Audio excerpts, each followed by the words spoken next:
आइए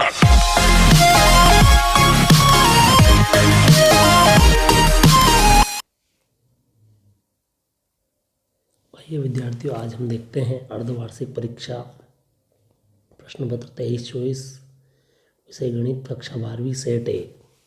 विद्यार्थियों, सेट ए और सेट बी में कोई अंतर नहीं है, केवल प्रश्न का क्रम आगे पीछे हो सकता है। आइए हम देखते हैं क्वेश्चन नंबर फर्स्ट में हमारे पास दिया है सही विकल्प का चयन कीजिए।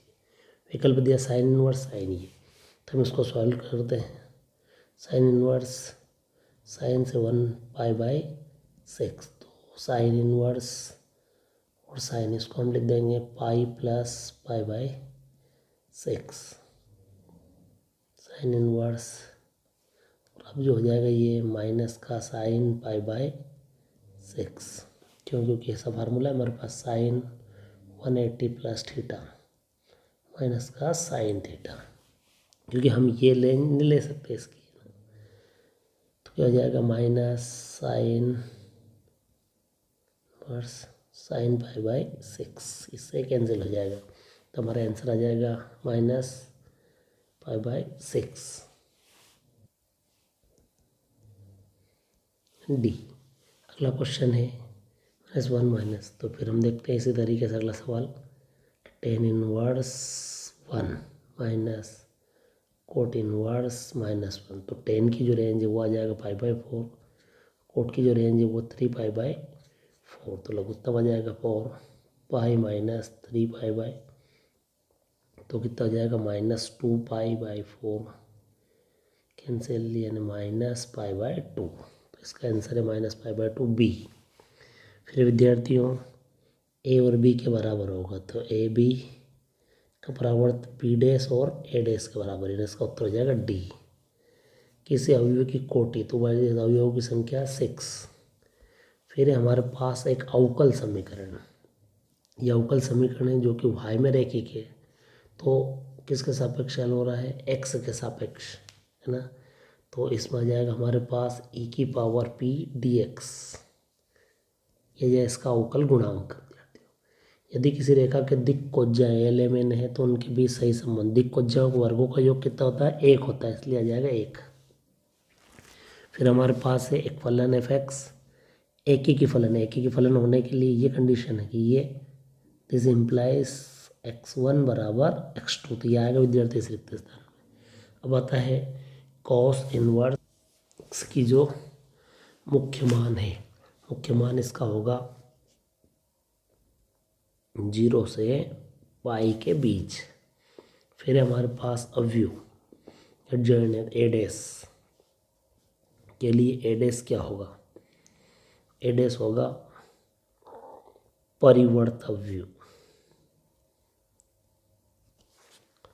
फिर है कॉस √x, तो पहले हम कॉस का अवकलन करेंगे, तो कॉस का जाएगा माइनस साइन √x पे साइन का करेंगे 1/√, यानी हो जाएगा 1/2 √x साइन √x।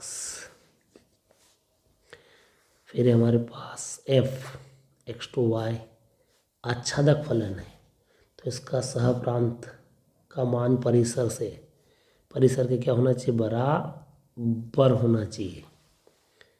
फिर हमारे पास ए सदिश के अनुदिश एक मात्रक सदिश निकालना, मात्रक सदिश बोलते हैं एक केप को, तो एक केप बराबर होगा ए सदिश बटे ए का मापांक। विद्यार्थी ये हो जाएगा अपने पास 2i + 3j + k, नीचे इसका मापांक हो जाएगा √2 का स्क्वायर 4 9 और 1, यानी 2i 3j k/√14।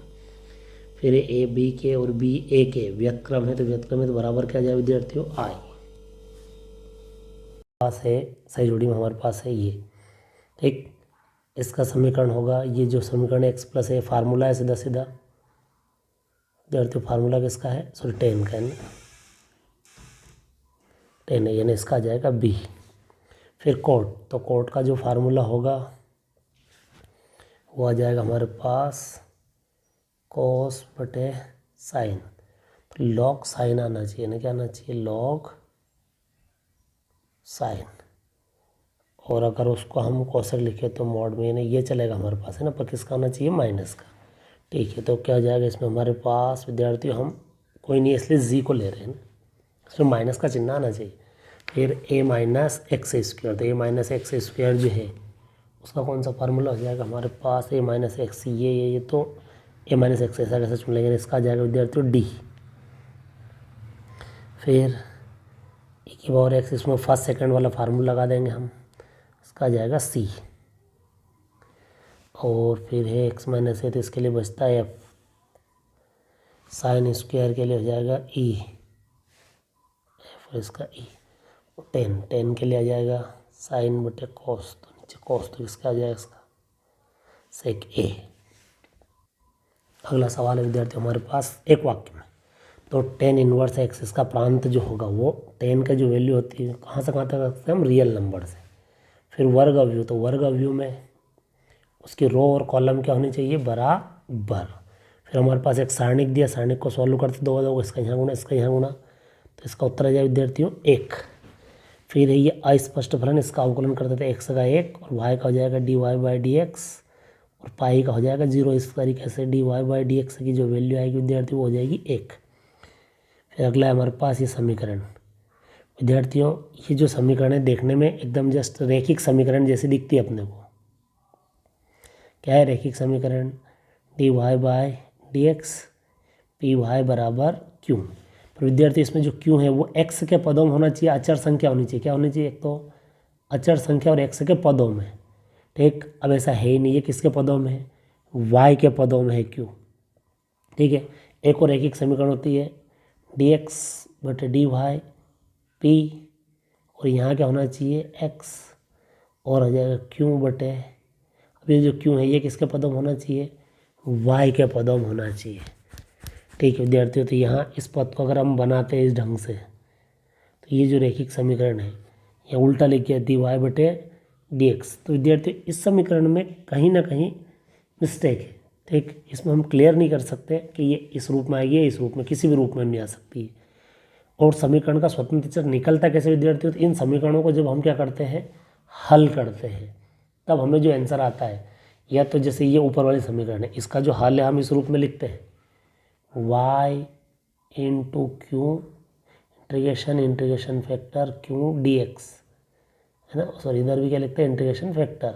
तो ये y में, इसका मतलब इस समीकरण किसके सापेक्ष हो रही है, ये x के, तो इसमें स्वतंत्र चर जो है x है।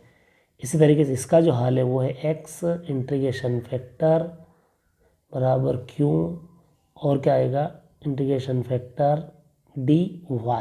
तो इसका स्वतंत्र चर क्या है, y है। तो इस तरीके से हम इसका स्वतंत्र चर ज्ञात नहीं कर सकते, क्योंकि स्वतंत्र चर निकालने का तरीका है, पहले समीकरण ली जाती है, फिर अवकल समीकरण को हल करते थे। अवकल समीकरण का हल अगर इस रूप में आता y बराबर fx के फॉर्म में, x जो है वो स्वतंत्र चर, या फिर x बराबर fy के फॉर्म में, तो y स्वतंत्र चर पर हम इस समीकरण का हल ही नहीं निकाल सकते विद्यार्थियों, इसमें प्रिंट मिस्टेक है। ठीक, इसके कारण ये जो समीकरण है इसका कोई हल नहीं होगा। ठीक, तो इसका आपको बोनस अंक मिलना चाहिए। ठीक है, और भी ज़्यादा दिक्कत हो तो हमारे इस नंबर पे ज़रूर कमेंट कीजिएगा हमको, अगर आपको इसका कोई सॉल्यूशन चाहिए तो 7879876202 इस पर एक बार कमेंट कीजिए विद्यार्थियों, क्योंकि इसका कोई हल है ही नहीं हमारे पास। फिर एक अवकल समीकरण है, देख सकते हैं अवकल समीकरण, इसमें कितनी बार अवकलन हुआ है, y का 4 बार, तो इसकी कोटि कितनी हो जाएगी, 4। फिर अंतराल 0-1 में, अच्छा यहाँ भी मिस्टेक है विद्यार्थियों, यहाँ कौन सा अंतराल बनाना चाहिए, ये वाला, तब जाके ये क्या होगा, हासमान फलन होगा। कैसे निकालता है हासमान, तो इसका जो तरीका है वो इस तरीके से होता है विद्यार्थियों, मैं सॉल्व कर देता हूँ। यहाँ पे हासमान निकालने का तरीका आपको शिक्षक ने बताया होगा पीरियड में, कालखंड के दौरान, क्या फलन लेते हैं हम, फलन का एक बार क्या करते हैं अवकलन, और फिर उस फलन में हम वो वैल्यू रखते हैं, उसकी वैल्यू 0 से क्या आ गई, अगर बड़ी आ गई उस वैल्यू के लिए, सपोज ये रखा था a के लिए बड़ी आ गई, समझ जाओ वो क्या है वर्धमान, और छोटी आ गई तो हासमान। आइए हम ऐसे ही करते हैं, तो अपने को इसमें क्या उत्तर आएगा, हासमान। कैसा आएगा विद्यार्थियों, देखिएगा fx बराबर जो दिया है वो लिखा cos x का अवकलन करते तो माइनस का sin x, और अब माइनस sin x की वैल्यू जो है वो 0 से क्या आएगी, छोटी आएगी किस अंतराल में, 0 से पाई के बीच में, तो फलन क्या हो जाएगा, हासमान हो जाएगा।